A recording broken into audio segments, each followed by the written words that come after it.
Guys, good morning. Ako, pasensya na sa kalat ng aming table. Kasi yung kapitbahay namin, nagbigay siya pinutol niya yung kanilang malunggay.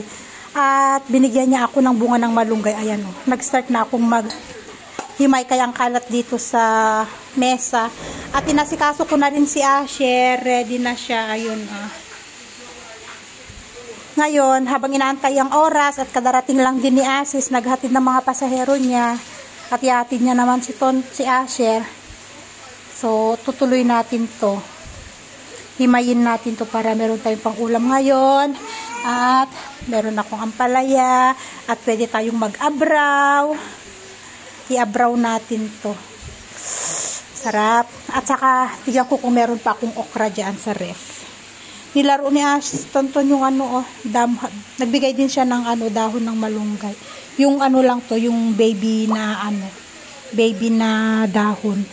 Tamang-tama ito tinola mamayang gabi. Oh. May libre kaming gulay galing sa kapitbahay. Mahal kaya, 100 ito, 100 kaya to. Oh, ngayon libre. Nakalibre ako ng bunga ng malunggay, di ba? Kaya thank you naman sa aking kapitbahay. Sabi ko nga kanina, danya ba't auntie? Kasi alam niya na kumakain ako ng malunggay, kaya yan, binibigyan niya ako ng dahon ng malunggay. Hi guys! So, maghahatid tayo kay Asher. At after natin maghatid kay Asher, may asakasuhin lang kami sa may parsa, kaya kami sasama. Then after noon, uwian na at hindi pa tayo tapos magluto ng ulam. Iniwan namin yung hinimay kong ulam. So, kasi hindi ko alam kung ilang oras yung asikasuhin namin na kaya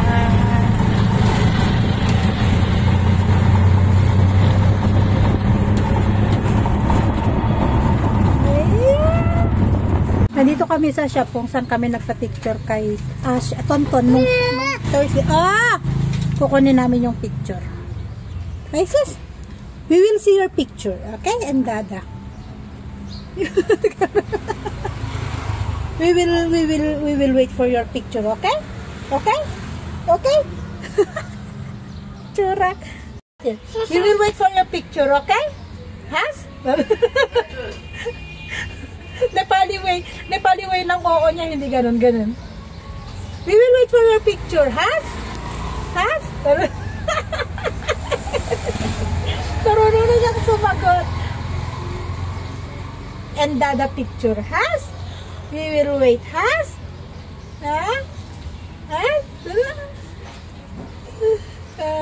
Ganun ang oo dito, yung ganun. Ganun siya. Kulit Tonton. Hi guys, tapos na 11:30 na. Ang tagal din pala. Ang tagal nung maraming pinilapan. Na problema ako sa pinilapan kasi hindi ko naman naiintindihan si Asis ang nagbabasa. Siya yung nagtra-translate. So tapos na, okay na. At uwi na tayo, 11:30 na dito. Hindi pa tayo nakasain ng ating pagkain. So uwian na. Nakatulog na si Tonton doon sa may bangko. Tsura ng dalawa sa may pintuan. Naantay namin na kumulo yung tubig. Magkakatay kami ng manok. Tsaka katapos lang namin magbasa sa Nepali. May pinapabasang poem sa Nepali. Tinanong ko si Asis kung anong basa dun sa isang word. Yung kalahati ng pa naidugtong sa letter ya. Ngayon hindi alam ni Asis basahin.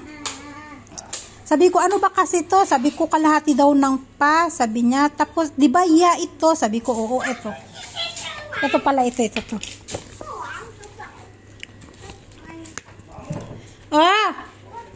Kasi ito ay mero. Sabi ko, ano ba kasi to? Sabi niya, kalahati daw ng pa. Ito kasi ya, ro. Sabi ko, di piaro. Tawa na kami na Asis. Sabi ko, mas marunong pa ako sa'yo sa Nepali. Kasi hindi niya alam basahin yung pinagsamang kalahati ng pat sa kaya. Sabi ko, di pia. Tapos yun nakasiro. So, mero, piaro, pariwar. Ibig sabihin, my dear family. Ito yun. Oy! Binabasa to ni Asher kanina. Ayan. Tinuturuan ko siya magbasa. O, diba natututo din ako? Natututo yung anak ko. Natututo din yung nanay. Punta tayo sa likod. Iwanan ko tong dalawa na naglalaro dito. At anuhan natin si Asis. Tulungan natin si Asis. Ikatay yung isang manok natin. Kasi magtitinola tayo. The rooster! Rooster? Not the rooster. No, the hen. The hen. You cut the hen, not the rooster, Papa, please. The hen. This one, it will grow more. Okay, then no. The hen better. Just leave this one there. The hen, get the hen. Huh? You get no? I don't know. Okay, yes, this one, look. Little is small. This one, there's egg inside.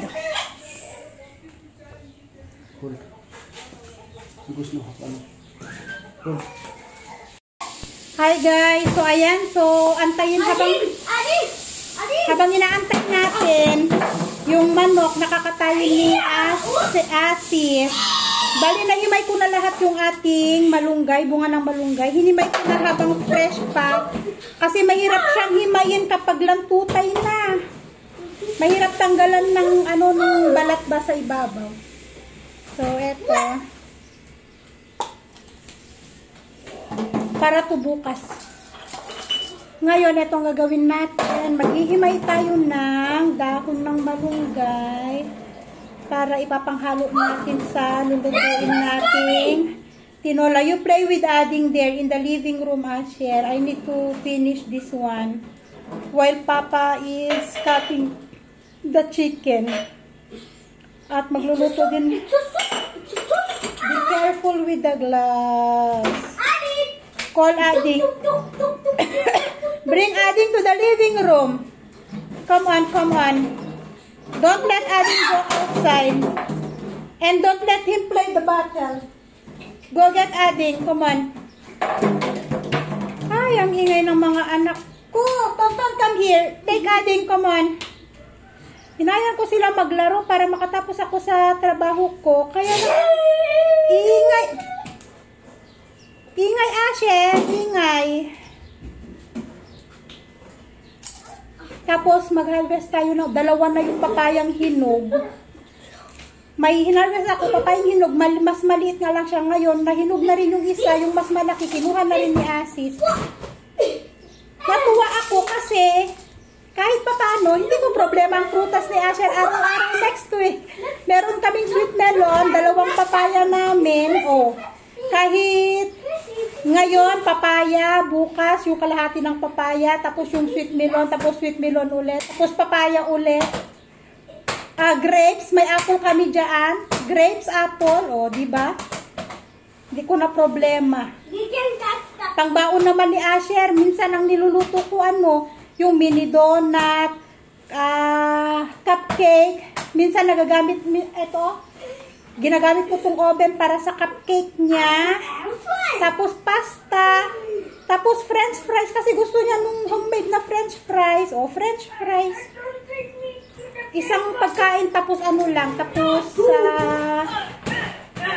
prutas. Konti-konti na lang ang binibigay ko sa kanya. Kasi nga, para makapaglaro siya sa 45 minutes na binigay sa kanila sa school. Para makapaglaro siya after niyang kumain. Okay naman, ubus-ubus naman yung pagkain niya. Yan, himayin natin to. Natatandaan nyo, di ba may bigay din na maraming ganito dati? Yung drinay ko siya, yun yung ginagawa kong tea. Malunggay tea. Minsan nilalagyan ko ng asukal kasi wala talaga siyang lasa. Masarap naman. Lalo kapag nilagyan mo ng isang 1 teaspoon na sugar. Masarap naman. May binebenta kasi dito na na malunggay, moringa powder. Kaso ang mahal ng moringa powder, 1,000 yung ilang lang yun. Ilang grams lang yung binebenta nila ng moringa. Mahal, 1,000. Kaya kapag may malunggay na ganito, pwede naman i-dry. Yun nga lang kasi, yung moringa kasi na yun ay may activia. Yung sugar na pangpatamis, hindi sugar, yung pangpatamis ba? Anong tawag doon? Kalimutan ko. Activia. Basta ganun. Yung pangpatamis nila na mas healthy kasi siya sa sugar.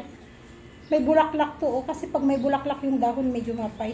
Kaya hindi natin ilalagay lahat. Asher, bring adding here, Asher. Bring adding here. Don't let him go to the kitchen outside. Don't let... Parvisin ko ng papaya si Asher. Pakyatin ko. Make it fast. The small, okay? The small one. Be careful. Be careful with my plants. Careful. Oh.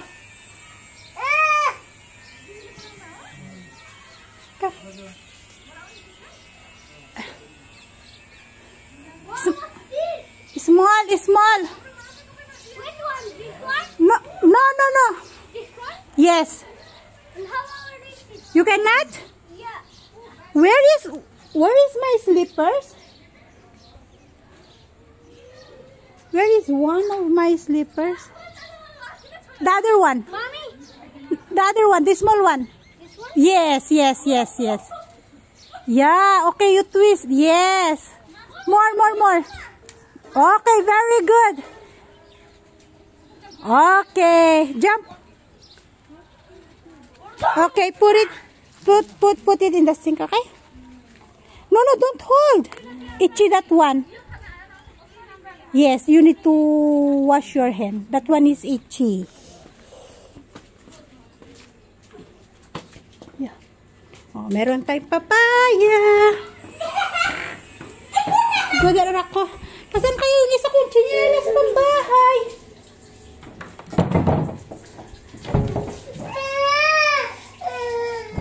Ay, sus, ito naman isa na. Iyak-iyak, oy. Ito yung ating papaya. Yan. At ito yung ating papaya. I will cook chicken soup today. Yay! Marami sila kumain kapag ang ulam namin may sabaw, lalo si Tonton. Marami siya kumain. Magbabalat tayo.